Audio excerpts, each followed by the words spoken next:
So today is Wednesday the 27th of September 2017 and it is the 11th anniversary of Wicked. I'm here with everybody. We've lost Dan along the way. I think we're going to meet him at the theatre. But yeah, I actually went to the 10th anniversary last year and that was a proper like gala event, so it was like harder to get tickets and stuff. I did a vlog, I'll put a link somewhere.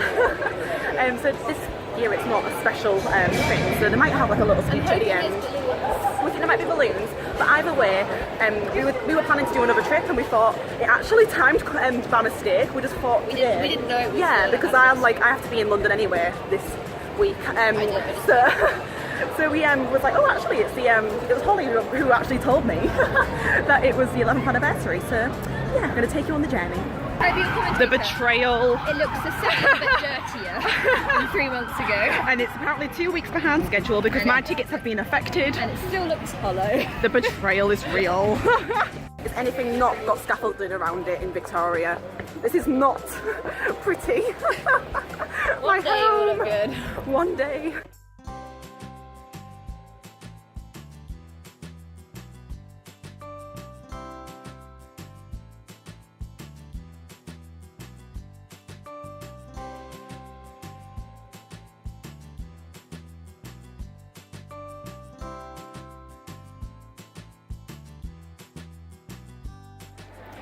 Here's a sight I've never seen before. Picking up the sarcasm. We've spotted balloons. I'm so excited.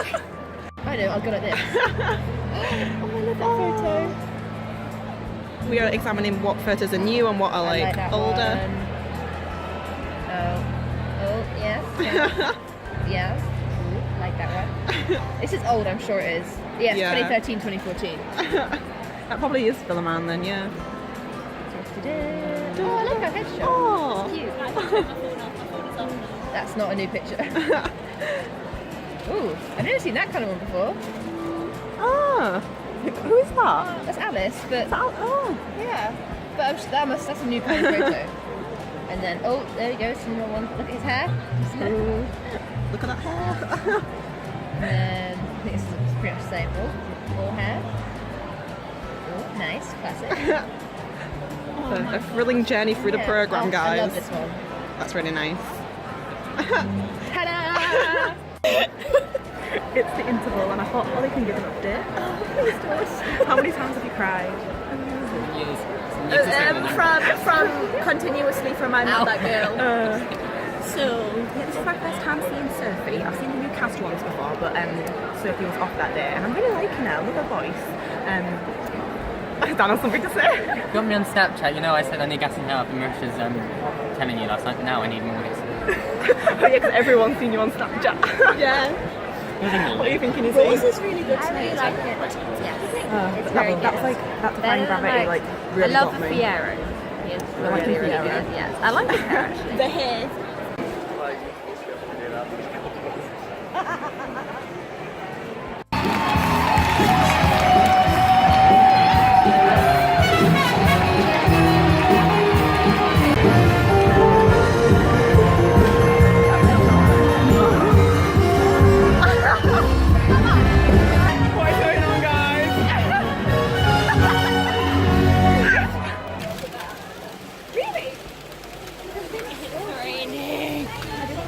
Situation, guys. They give you paper bags to when it's integrated. I literally got half a coat. I left that at the hotel. This is not a good situation. It's freezing.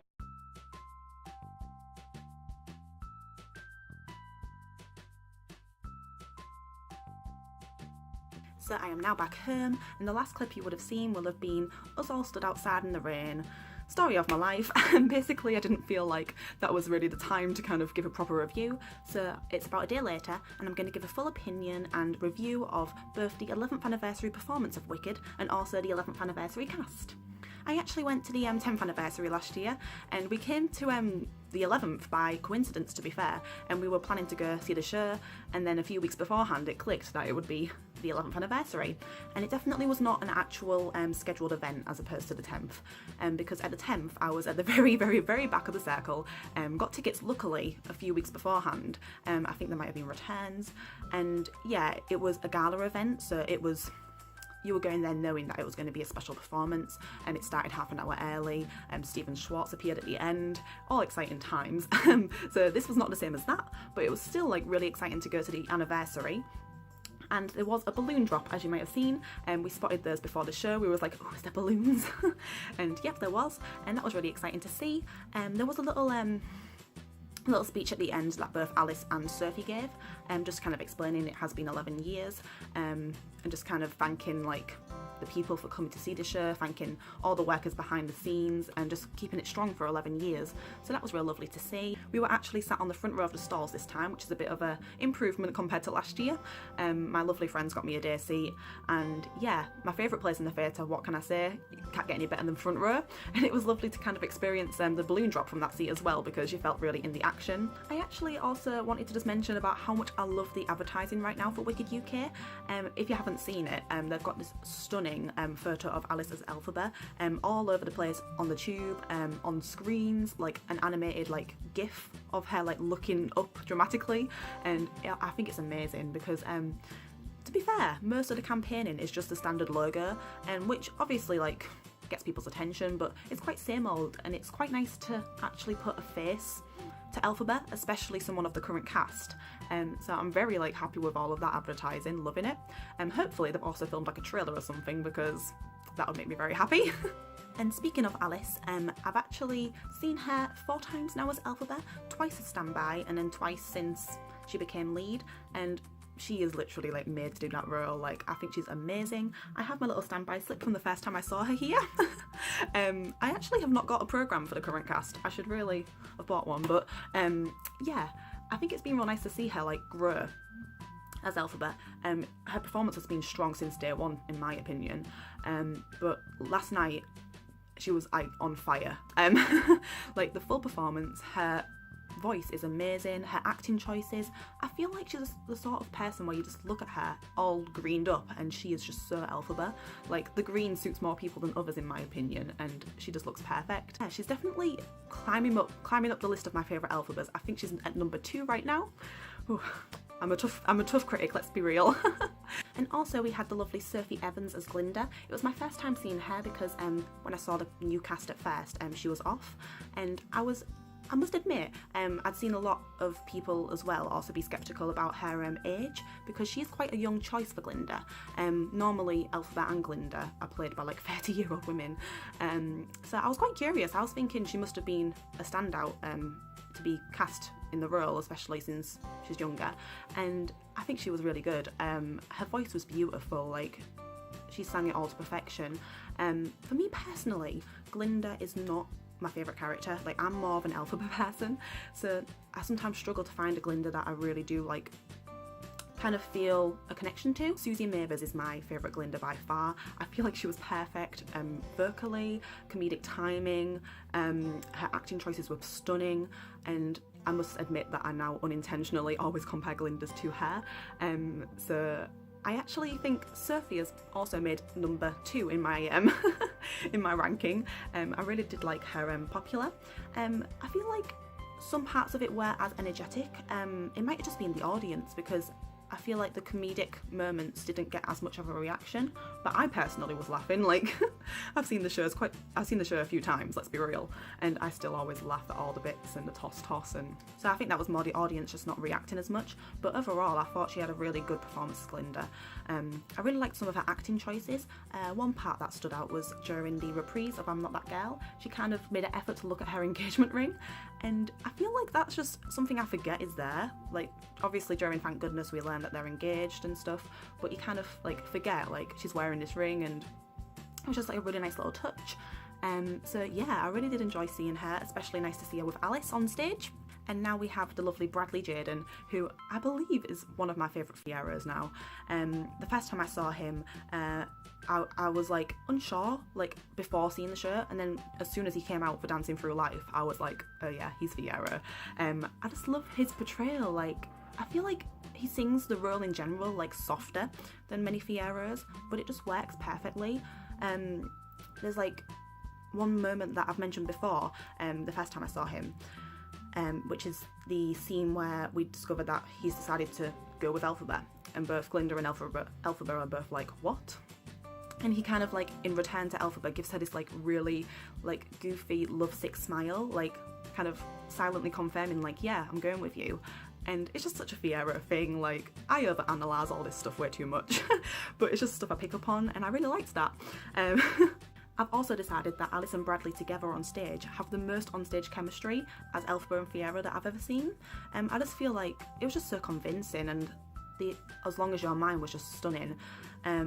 Also, I've seen the show quite a few times, and I swear that like Fiero's shirt's not normally like fully unbuttoned, it's normally just like the top button, but Bradley the other night it was like 3 buttons down, and I was like, getting a bit steamier in the stage directions, are we? But yeah, that was just a random thing I kind of took note of. We also had Melanie as Madame Morrible, and I actually really loved her portrayal. There was a few acting choices that I've never seen before. One that stood out was during the bit where she enters as the press secretary for the wizard, and she obviously like kind of walks in expecting to see Elphaba there, but is shocked to see Glinda's joined as well. And I just thought like she did it really well, the way she kind of showed the disgust on her face, like, why is Glinda here? And then she starts to like address them as like dearie, like she's gonna say dearie to Elphaba, but then she kind of like cringes her face and says dearies, like, you know, just really like disgusted, like, why is like Elphaba brought Glinda with her? So I thought that was quite nice, like just little things like that. I need to get a life, don't I? And then we had Andy as the wizard, and I must admit, when it comes to the wizard, I feel like a lot of the portrayals can be very like same old, but he did actually really stand out for me. Like, I thought he did a really good job, especially at the end when he finds out Elphaba's true identity. Like, I thought his like grief was like really good, like he looked genuinely like heartbroken and disgusted with himself, so I thought that was really nice. There was only one understudy on for the evening, and that was Rosa as Nessarose, because Sarah was, I'm assuming, ill, or it might have been a scheduled holiday, I'm not quite sure. But I have actually seen Rosa several times now as both Glinda and Nessarose, because she covers for both, and I definitely think that she's much more well suited to Nessa. I've seen her as Glinda, I believe, twice, and for me personally, I think she's a much better Nessarose. Her Wicked Witch of the East was really good, her acting's really strong. I think it's quite nice when you get to see standbys cover more than one role, because you get to really compare and see who you personally think they suit better, and I think she was really good as Nessa. I do still have my 10th anniversary programme on show. It's a bit bent and stuff now, but it's signed by the cast, and I just wanted to kind of mention, it's quite a funny ongoing joke that on the night of the 10th anniversary it was made very apparent that they have a strict number of these special limited edition souvenir programmes, says limited edition, available. They said there was only a couple of thousand, which would have been just a few more than the amount of people in the audience that night. So during the interval I rushed to go get one, proper panicked. The show started again, so I had to leave the queue. At the end I finally got one, felt so successful, and then a few months later I thought, oh, you know, they still have some available, you know, they must have maybe just, you know, not sold as well as they thought. But here we are, a year later, and they are still selling them, and I just think it's really funny that I'm not alone, because I tweeted about it, that so many people panicked to try and get a souvenir brochure, because it's just got all like, it's got beautiful pictures of like the previous casts over the past 10 years and everything, and it's still being sold. So I just thought that's quite funny, because I proper panicked, waited ages, wasted the interval of like being able to, you know, talk about the show. I was in the queue for no reason, and now they still sell them, so that's quite funny. So yeah, I think that's about it, like a little rundown of all the cast. The ensemble were amazing as always.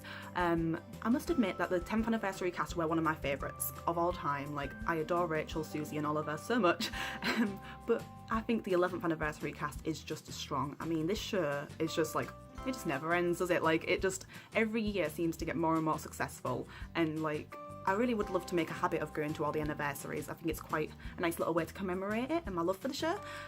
So yeah, I've probably compared it a lot to the 10th anniversary, but I can't help it. I mean, like, I was sat there watching it, and during Thank Goodness, when the congratulations sign comes down, it reminded me that at the 10th anniversary it actually got all tangled up, so it didn't fall properly, and it was hilarious because most people in the audience were either fans or like previous cast members, so obviously we just found it really funny that it was quite typical that on a special night, like, a little thing goes wrong. So I was sat there like remembering that as it happened. So yeah, I just basically wanted to do like a little vlog of the trip, because I believe that the 10th anniversary was one of my first proper theatre vlogs that I did, and I was really proud of it at the time. I feel like the quality should have been proven by then, probably hasn't, but I enjoy it. Like, I basically just do all these videos for memories and also for other people that enjoy them. And yeah, that's about it for now. Please do like, comment and subscribe, especially if you've been to an anniversary performance of any musical before. I'd love to kind of hear about your story there, because I feel like they're really exciting to go to, because there's a good atmosphere with fans, and then it's just really nice to celebrate the shows. So yeah, do let me know if you've been to one of those before. As always, thank you for watching. There will be more theatre vlogs coming your way. I always have things planned. So stay tuned and bye for now.